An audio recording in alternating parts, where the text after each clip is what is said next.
Hi, welcome to another episode of Spyt-Takes. My name is Jens Anderson, aka Spittle. And I'm Ellen Anderson. And we are here to talk to you about the last episode of Arrow called The Offer. Mr. Queen, I have an offer for you.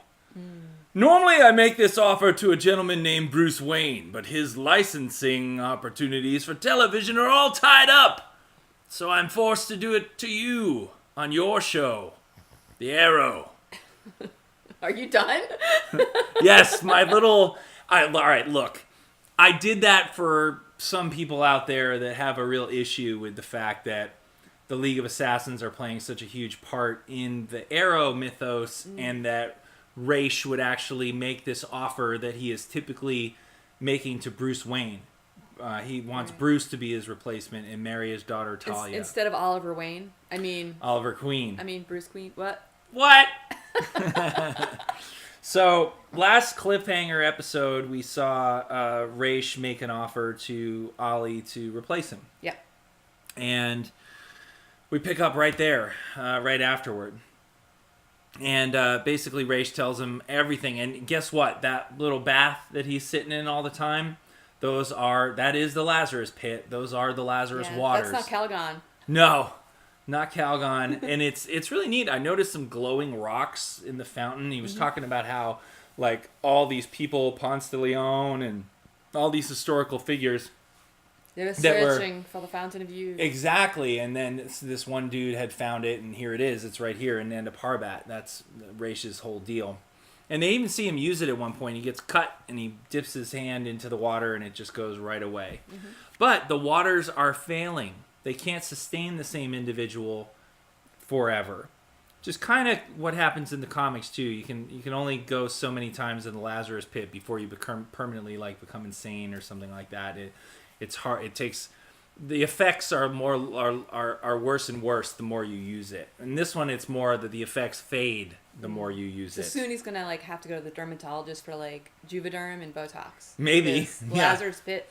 It's not gonna take care of this. Or it gets to the point where, maybe that's why we see him in it all the time. Is because he literally has to spend a certain amount of time in it, or he rapidly ages, or, do you know what I mean? His cellular structure starts decaying so much. Which is terrible, because the Lazarus Pit is really cool, and the first thing I think of is, oh my god, did somebody pee in it? When you go in it, do you think someone's peed?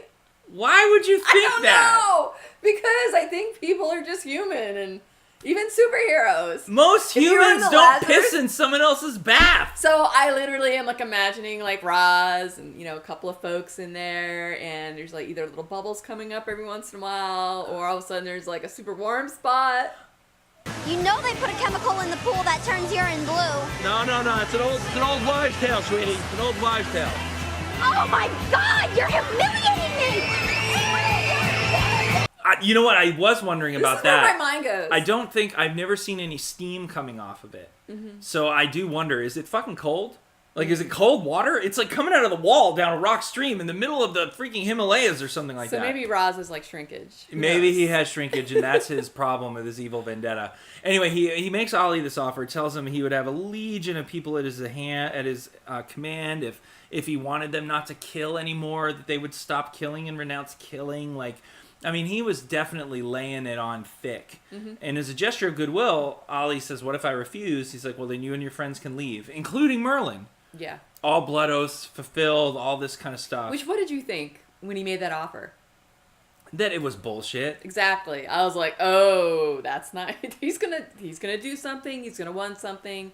This isn't gonna end, is what I thought. Right, exactly. It's not over here. You can see that on his face. So Ollie refuses and heads back. He takes the 20-minute bus ride back to Starling City from Nanda Parbat, because throughout the episode, Nissa's going back and forth, Ollie's going back and forth. It is literally it takes seconds, apparently, minutes to get from Nanda Parbat to Starling City. I'm going to Nanda Parbat.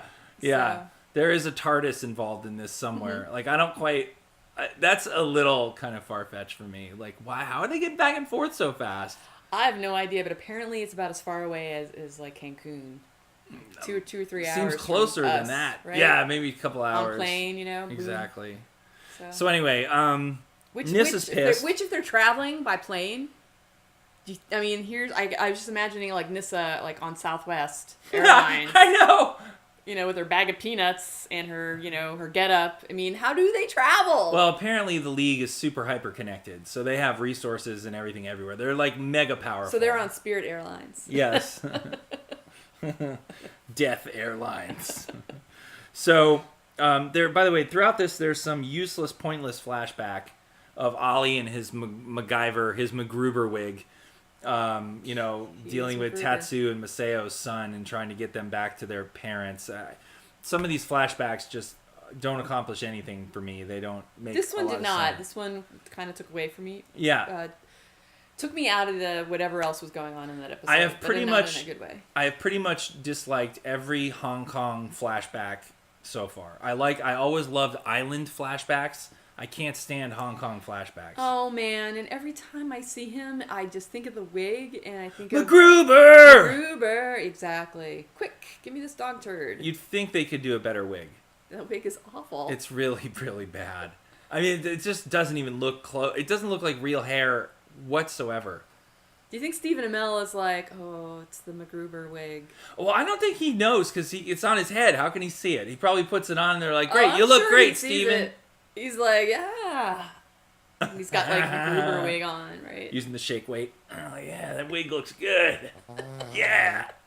I like that forward lunge, reach back position. I mean, she looks like she's about to run a marathon, but first she has to help a guy out. That has no business being on free TV. Anyway, oh my God! By the way, one time during DCUO development, like one of the artists came over and he had a shake weight, and he comes over to ask me a question. Yes. With the shake weight. I know. I sent him over. I there. know. You spoiled the story. Oh my God. Sorry. I didn't So know. she's going like this, talking to me, Didn't and know I'm you just remembered. looking at him horrified while he's asking me questions with the shake weight. And I'm like, what the hell? Can you put that down? Don't ever come over here and ask me a question with the shake weight again. She's like, I'm sorry, Ellen told me to do it. Oh, man. Terrible. I have other people do my dirty work. For Yeah. me. You troll me vicariously. It's true. So, anyway, the flashbacks are kind of weird. It's partly because of the MacGruber wig. It's hard to get past that. Anyway, he makes them this offer. They go back to Starling City, and really, what I did like about this, and I want to go back to this whole like Bruce Wayne is the one who has that storyline. You know, sometimes you take a mythos and you kind of can reinvent it. I used to watch this anime when I was, living in LA and much younger than I am now. It was called Tenchi. And there was Tenchi Mayu and Tenchi the OAV or something like that. Anyway, it was basically pretty much the same exact story, but they switched some of the relationships of the characters around. Both were enjoyable. Which one is right? George R.R. Martin even says that people die in the book that don't die in the TV show Game of Thrones, and vice versa. Which one is correct? They're both correct because they both are what they are. So yes, Bruce Wayne has typically been the person that this storyline affects in the comics. I don't think there's anything wrong with it affecting, coming into play here for Arrow. Nothing. That's a cool character. Who's to say Ra's didn't also make the offer to Bruce somewhere in this universe, and he's hedging his bets, or Bruce turned him down, or he hasn't met Bruce yet, and he made the offer to Ollie before that. Who cares? You know, it's an interesting character to have on the show, and the League of Assassins are pretty cool to have on the show. Except when they use freaking silk curtains to descend from the heights of an alley. Just ridiculous. Stop that, Arrow. Stop the Cirque du Soleil ninjas. No more. We've all had enough. Or shooting into the moon. Oh yeah, that was an interesting one today. Arrow at the end of this episode, Arrow decides to dramatically leave the scene and shoots an arrow up into the nothingness of the sky and grapple arrows away. Yeah. The moon was to the left and some star was to the right. I mean, it was literally like the Spider-Man cartoon, of old, where he's web slinging above the skyline of Manhattan. It's like, what are those webs hooking up to? And this one says, where did he just go? And I'm like, he just shot that into the moon. To the moon. And so, we had to do a rewind, and it's just like, yes, it's in between the buildings, out into the nothingness. I did. I was like, what did he just eat? What did that even connect to? There's nothing there. And she's like, the moon. And yeah, there was the moon right there. A well-shot arrow. Yes. Can you imagine the calculations it would take to like lead the moon? That He's thing's moving he's so fast. awesome. He's just shooting it at the moon. Yep, that was pretty amazing. So anyway, Ollie obviously turns the offer down. But what I really loved about this is he was questioning for the duration of the episode, what have they really accomplished? What has he accomplished? So he was tempted by this offer. The offer got in his head, and it's starting to work. All the people he's busted are free. Crime rates aren't down. His family, his friends, his mother is dead. Where has this gotten him? There's always friction. Things could go south on him any moment. And I have to tell you, when he got that offer, I was like, I think I would take that. Ellen was like, take it. I would take it. She looks at me, would you take it? I was like, yeah, I would probably take it. I was like, listen, there was a lot there. You got Nana Parbat, right? Probably great Indian food. I don't know why, but what is up with you and the food's Indian probably food? Great. You've got this sweet, sweet lair with really cool sconces. It's really an awesome place. There's probably year-round skiing. The Lazarus Pit. Right. You've got this kind of, I don't want to say you're immortal, but your lifespan is definitely you're going to live an extra 50 to 100 years probably. Way more than that. Pretty way awesome. way more than that, like centuries. Really? Yeah. That much? Yeah. So I was like, man, you should take it. Definitely take it, right? How about you? Would you guys take it? Let us know in the comments below or at #Spyt-Takes. Would you have taken the offer? Anyway, he goes on and rekindles his faith in what he's doing here and turns down the offer. He's not going to take the offer, or isn't going to go back and accept the offer. And meanwhile, Nyssa has come back, very confused. She confronts her father about giving this to the offer to Ollie. Yeah, you give my legacy to an outsider, and he talks about how her love for Sarah really clouded her judgment, and he recites a prophecy to her, or Maceo does, where he who does not fall to the sword of Ra's al Ghul shall be Ra's al Ghul, right? Or he who falls on the sword of Ra's al Ghul and does not die will be Ra's al Ghul. Right. And so, in other words, this prophecy has come true in that Ollie was stabbed by Ra's sword, and then ends up, coming back to life. And this is where I think for the prophecy, we need some legal advice from attorneys. Well, if you want to go legal. Because, he got help. And, he survived being stabbed, but barely. And he got a crap ton of help. Okay. Right? And let's even add this wrinkle in. He stabbed Ollie with the sword that Ollie chose. Mm-hmm. His own sword had been disarmed, I think, at that point. He took one of the twin swords that Ollie had and stabbed him with that. Mm-hmm. So was it really the sword of Ra's al Ghul, or was it the sword of his enemy that Ra's used on the... think about that. So this is what I think about prophecies. You need to get the attorneys out, and because I think there's either a huge loophole, or it's how you interpret the prophecy. Yes, isn't it?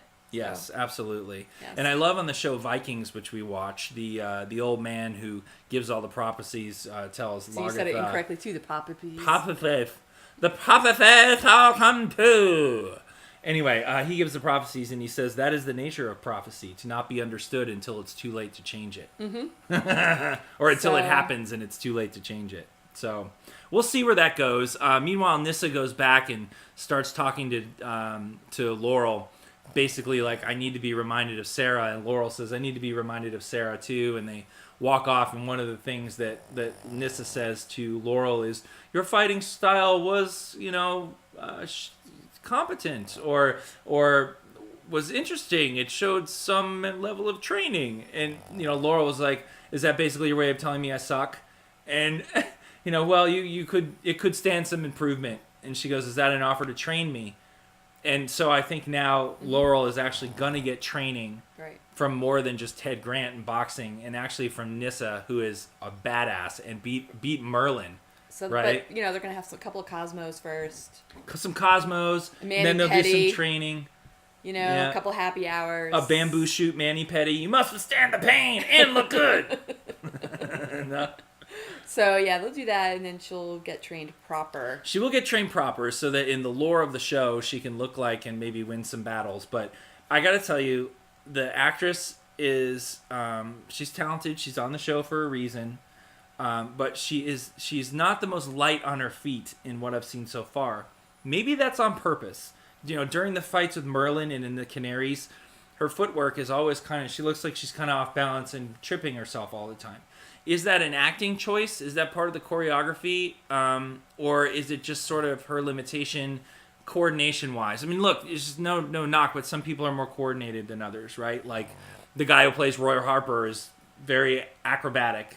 You can see it when he's doing his stuff. Mm-hmm. The stunt person that doubles for him, super acrobatic. Is that Laurel, the actress who plays Laurel, doing that fight with Merlin? Or was that a stunt person? Were they stumbling on purpose?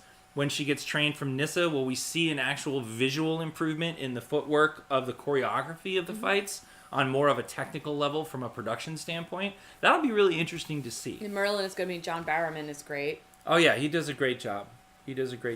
So, all in all, a good episode. The ending was predictable.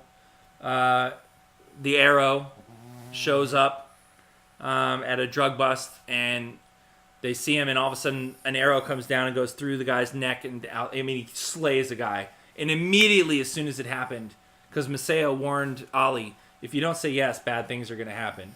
And immediately I knew that's Raish. Mm-hmm. And so, yeah, Raish is in Starling City now, posing as the Arrow, making him appear to be a murderous vigilante again, probably to pressure him to say yes. Which, of course, is going to just make Ollie dig in his heels more to say no. So I wonder what's going to happen there. They're going to fight again. They're going to fight. And I think Nyssa will help Ollie and crew. Because she is not in love with her father right now, that's for sure. And I kind of would like to see her join them anyway. Yeah, I would too. Be interesting to see her on the show. Add an element of, kind of like that Spock-like character. Somebody who has that lack of emotion and is just sort of all business and very serious and martial. That's not logical. Yeah. I mean, it's not totally Spock, logical. but you know what I mean? That one person that has that one focus. I actually forget the character's name in Guardians of the Galaxy that doesn't understand metaphor and is literal about everything. That kind of character. The guy with the tattoos. Dax. Yeah, Dax the Destroyer, I think. Is that his name? Yeah, something like that. Anyway, we're out of time. Thank you for watching this episode of Spyt-Takes about The Offer. Leave us some comments below on in the YouTube section here. You can also hashtag or contact us at #Spyt-Takes and let us know your thoughts about future episodes of Arrow or episodes of Spyt-Takes on the show. Thank you so much for watching and spending some time with us here. We will see you next time. And if you're Stephen Amell, I have something to say. Ooh. All right, so if you don't take Roz's offer, we need to see you. We need to see you shirtless. What? Shake weight, MacGruber wig. Oh my God! Backstage shake weight MacGruber wig shot. And you know what? If it can't be Steven, I'll take any ML doing that. Any ML. Okay, so Robbie is good too. But you need the MacGruber wig. You need the MacGruber wig and the shake weight. Do you have something to offer if this challenge comes true? Do I have something to offer? Yes. I don't need to offer. You know what I Oh. offer? I offer this. Well played. Well done, sir.